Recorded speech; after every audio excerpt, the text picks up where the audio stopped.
Oke, kali ini kita akan mengurai sebuah cerita yang terus terang cukup rumit tapi penting banget untuk kita tahu. Ini tentang perjalanan Sudan sejak negara itu merdeka.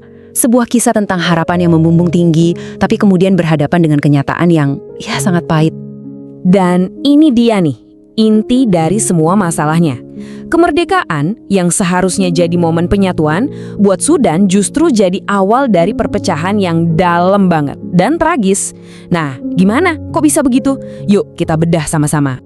Oke, kita mulai dengan mundur sedikit ke pertengahan abad ke-20.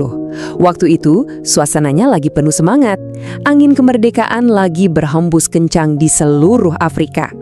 Nah, di tengah gelombang optimisme inilah, Sudan lahir sebagai negara merdeka. Bisa dibayangin kan, setelah sekian lama di bawah sistem kolonial, akhirnya mereka bisa menentukan nasib sendiri. Harapannya, tinggi banget. Semua orang yakin bisa membangun bangsa yang bersatu dan maju.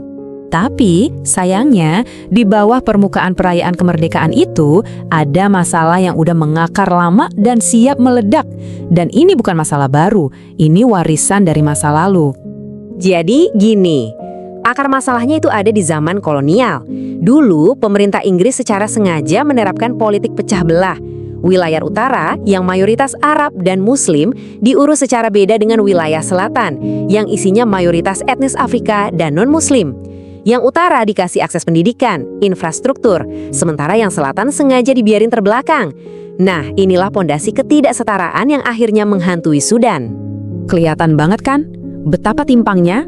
Karena kebijakan tadi, utara jadi jauh lebih maju, pendidikannya lebih bagus, dan akhirnya mereka yang dominan di pemerintahan baru.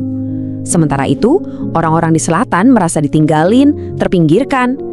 Rasa nggak adil ini nih yang pelan-pelan jadi bom waktu. Dan gak butuh waktu lama, bom waktu itu akhirnya meledak.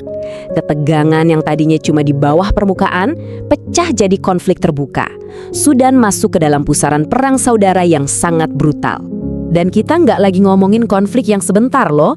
Perang ini terjadi selama puluhan tahun. Ini jadi salah satu perang sipil terlama dalam sejarah modern Afrika. Coba deh bayangin, ada satu generasi penuh yang lahir dan tumbuh dewasa di tengah-tengah perang. Angka ini nunjukin betapa mahalnya harga sebuah konflik. Ini bukan lagi sekedar soal politik atau wilayah, tapi ini soal nyawa manusia. Jutaan orang harus kehilangan rumah, keluarga, dan harapan mereka. Terus kenapa susah banget dihentikan? Ya karena rasa saling curiga antara utara dan selatan itu udah terlalu dalam, udah mendarah daging. Setiap kali ada upaya damai, selalu aja gagal. Dan yang jadi korban, ya rakyatnya terus-terusan. Sekarang kita lihat deh gimana perang puluhan tahun ini benar-benar merusak negara dari dalam. Dampaknya itu kena ke semua sisi kehidupan. Semuanya hancur.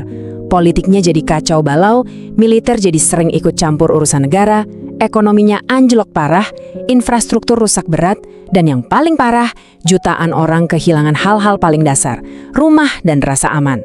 Dan inilah ironi yang paling menyakitkan dari semua ini. Uang negara, sumber daya yang seharusnya dipakai buat bangun sekolah, rumah sakit, atau jalan raya, malah habis dipakai untuk saling menghancurkan. Negara ini seolah-olah membiayai kehancurannya sendiri, bukan masa depannya.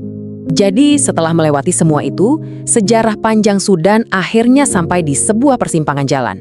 Sebuah momen yang jadi penentu segalanya.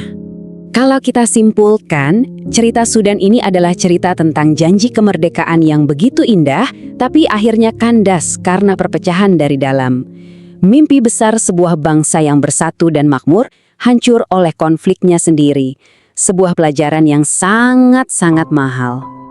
Dan ini meninggalkan kita semua dengan satu pertanyaan besar. Setelah melewati jalan yang begitu panjang dan menyakitkan, apa Sudan mampu menyatukan lagi kepingan-kepingan negaranya yang pecah? Sejarah memang sudah memberi pelajaran, tapi masa depan itu masih jadi lembaran yang kosong.